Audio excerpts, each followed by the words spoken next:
I've got my morning warmth in my hand. Maybe time will pass me by. Do I look bigger in this plastic coat? It hugs around me, yet I feel cold. Hi everyone, it's Rachel. Welcome back to my channel. So for today's video, I'm going to do a get ready with me because I haven't done any makeup related video on my channel for the past year or 2 years na ata. And also, I'm going to include some questions that you guys asked sa Instagram because I did a parang story na magbato lang kayo ng mga questions. So I'm going to answer them today, as in now. So I'm just going to do my everyday makeup routine. So ito yung lagi kong ginagawa. If I were to go out, ganyan. Kung gusto ko lang maging mukhang fresh, ganyan. Pero ngayon, hindi ako mukhang fresh kasi mukha akong, yan. So, ang problem ko lang talaga is yung eye bags ko and also yung mga pimple scars ko here. So, here, wala naman ako masyadong pimple scars. Like here. Pero dito sa sides, sobrang dami kong pimple scars. Hindi naman ako masyadong bine-breakout ngayon. So, I already did my skincare and now I'm just going to dive in sa concealer kasi ayokong nagpa-foundation kung aalis lang ako or kung lalabas lang ako kasi sobrang lagkit, mainit. So I'm going to use this Fit Me concealer and it's in the shade 20 or sand. I'm just going to put it under my eye bags kasi sobrang lala ng eye bags ko. So, I'm gonna put it there kasi sobrang itim ng eye bags ko. Then here, sobrang dami ko redness dito sa face ko, hindi lang halata. And also texture, my skin is textured. Hindi nyo lang talaga nakikita sa, what do you call this, sa video, pero sobrang dami talaga.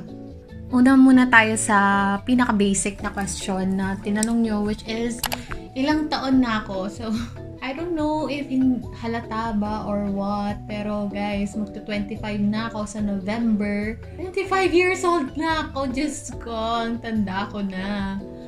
Kayo ba? Mukha na ba ako matanda? Mukha na ba akong 25? Please say no.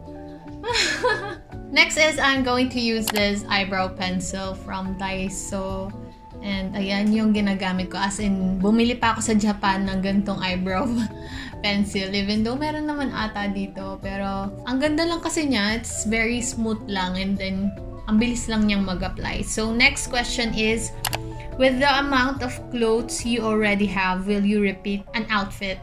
Of course naman, for as long as I'm comfortable and basta kung na-enjoy ko siya or nagustuhan ko siya, I will repeat it. What is wrong with repeating an outfit, diba? Hindi naman masama yun, diba? Ayan, so I'm just lining my brows lang sa my sides, dito lang sa corners. And then later, i-blend ko lang siya gamit yung brush. Like this. Ayan, so, binablend ko lang siya. Ganyan. Is there a time that you don't feel yourself? And how do you manage it? Parang lahat naman merong ganong time, diba? Meron talaga na sobrang down na down ka, hindi mo alam kung anong dapat mong gawin. You feel lost. Like now, parang minsan nagda-doubt ako, am I doing this thing for life? Or am I doing things right? Kaya ko ba to? Ganyan. If ever na nangyayari sa akin yun, I try to contemplate talaga or see yung mga nangyayari sa akin in present time. Kasi parang hawak naman talaga ni Lord yung mangyayari sa'yo. It's just that you need to ride with it and also maniwala din sa sarili mo, diba? What do I do to handle that one? Kumain. Stress eating ka, girl. Bali, tapos na ako sa eyebrow ko niyan. Pwede na, diba? Pwede na yan.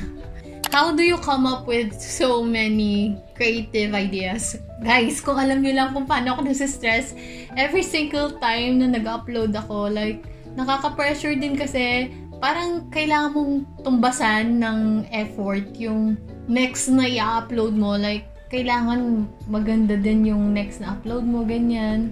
How do I come up with so many creative ideas. Maybe because I get so many inspirations sa Pinterest talaga. Pinterest is the solution for everything na gusto mong digital related stuff. I make it sure na I would put yung sarili kong touch para hindi siya masyadong copycat talaga nung art na yon. Pero as much as possible, I try to make it na unique din compared dun sa original talaga. So next, I'm going to put my blush. So I'm just going to use this lip and cheek tint ng Happy Skin, and this one is Fresh Morning Dew in the shade Dusk. So Tony Sia made me buy this one, and it looked good on her. I don't know why, pero feeling ko hindi siya maganda sa akin, but I'm still going to use it kasi sayang.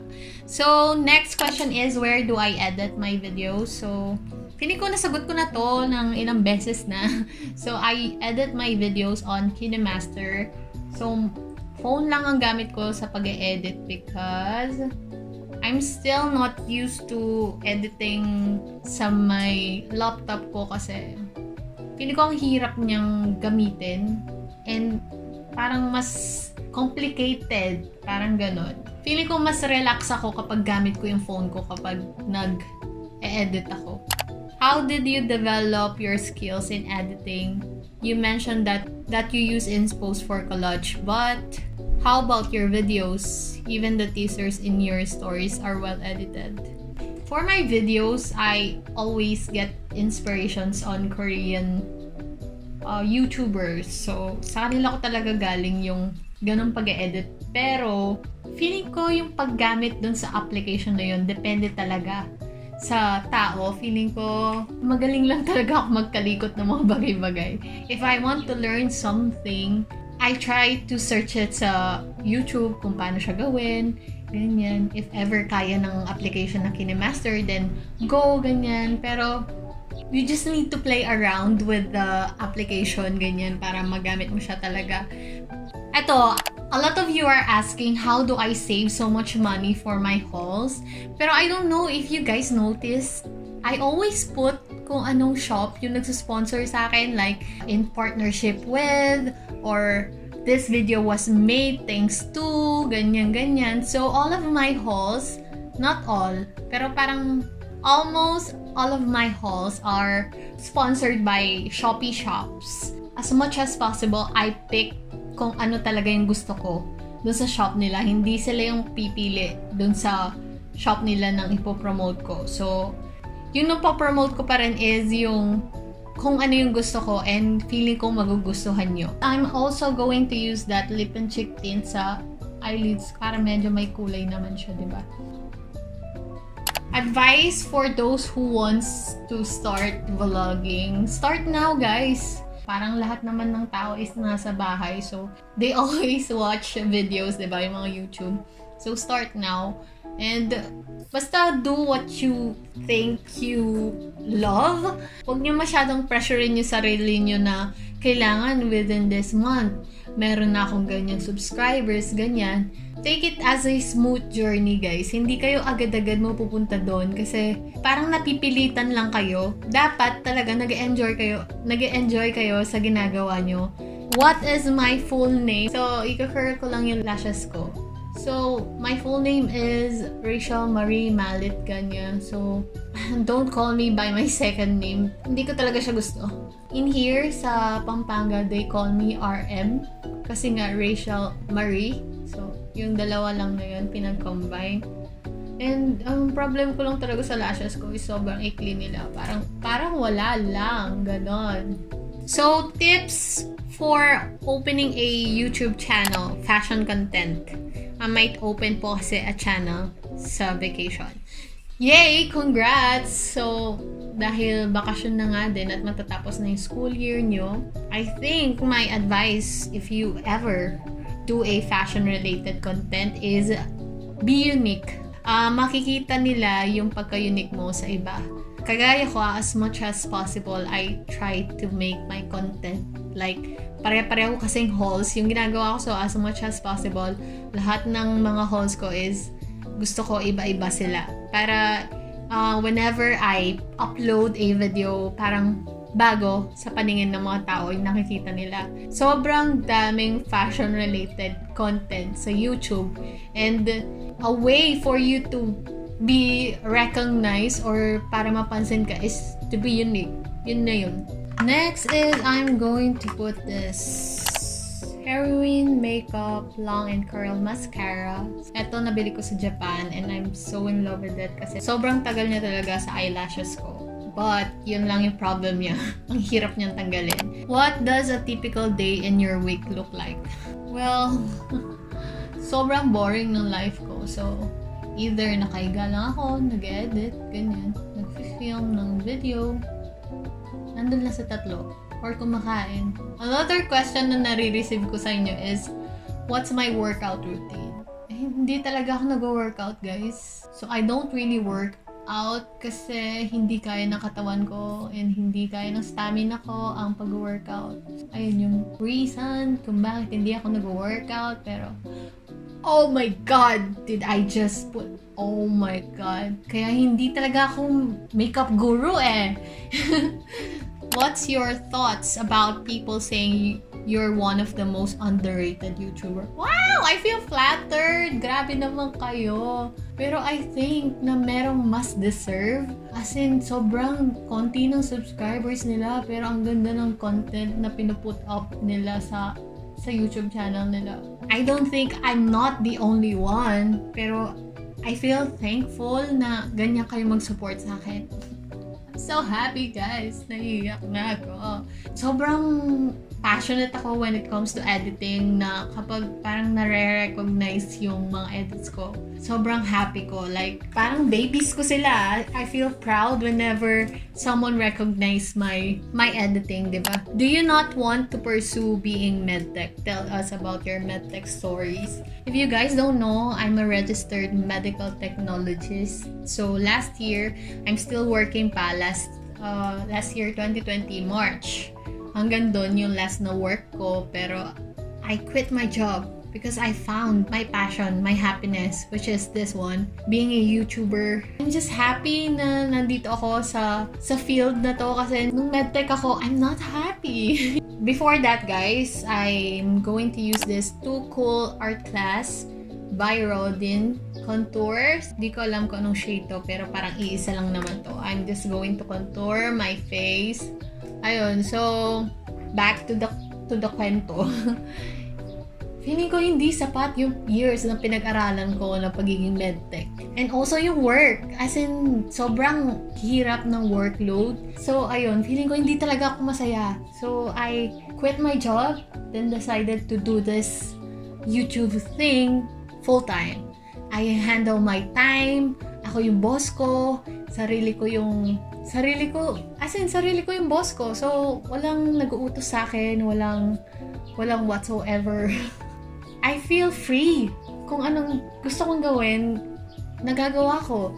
What is my insecurities? Body insecurities. So, I have a lot of body insecurities. Hindi nyo lang alam. But my advice is just, you own it.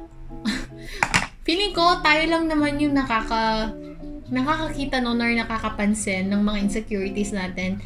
And iniisip din ng mga ibang tao kung yung sarili nilang insecurities. Feeling ko nasa mind lang talaga natin yun. So, don't be bothered by it. Just do you. I don't know if it was recorded or not, pero I used this Careline Graph Ink Liner sa beauty mark ko. Feeling ko hindi siya nakuha. Pero, I did lang yung mga nunal ko dyan. Ayan. So, nag-iiba-iba sila na posisyon. I don't know if you guys notice it on every video that I put up kasi iba-iba sila ng posisyon kapag napansin nyo sila. Pero, the next is I'm going to use this No Sebum Mineral Powder by Innisfree para hindi ako masyadong kumikintab yung face lock ko. Sobrang ganda na ito. As in, nawawala talaga yung shine mo. So, iiwan ko lang yung dito banda and also here na gloss. Kasi yun yung nilagay ko, diba? Kaya akong nilagay dyan para medyo kuminto. Oh, shit! Don't try this at home. Next is my lips. So, for my lips, I'm still going to use this Happy Skin in the shade Dusk. na Fresh Morning Dew. Parang lip tint lang.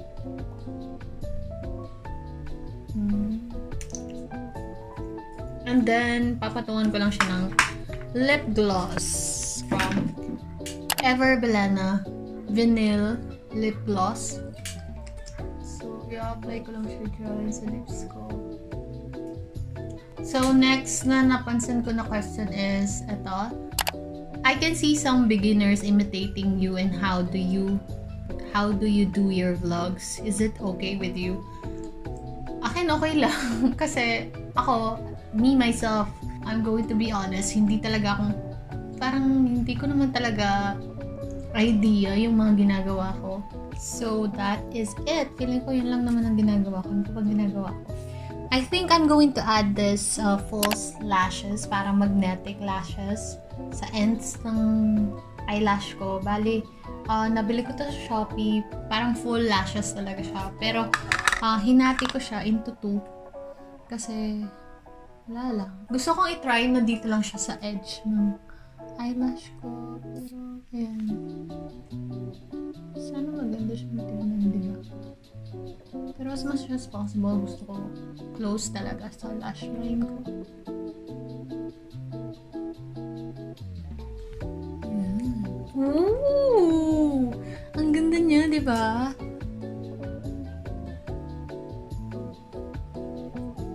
Yan. Okay lang ba siya? Okay lang ba siya? Hindi ba siya OA? Yan, di ba? Cute. Ooh. Who is she? Some days, ginagawa ko na nag-eyeliner ako. Pero, feeling ko, hindi ko na siya kailangan kasi meron akong eyelash. Pero, yun. Oh, ganda ng eyelash na to. Hindi rin siya heavy. Parang wala kang suot. Next is, I'm going to use this Careline strobe stick na ilalagay ko lang dito sa dito. Hindi ko alam anong tawag dito. Inner corner of my eye. Inner corner. Basta yun. Yan. So, yeah.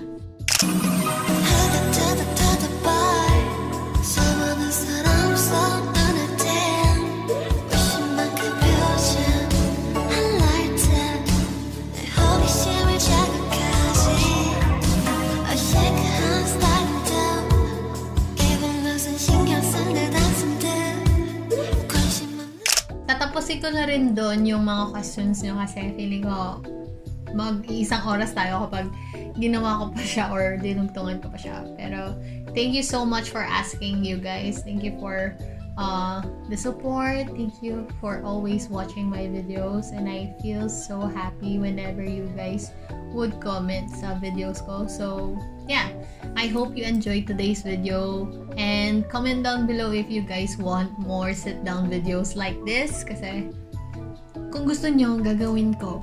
Ayan, for as long as happy din ako, diba? Dapat mutual to. So, yeah, thank you for watching. I hope I would see you on my next video. Bye!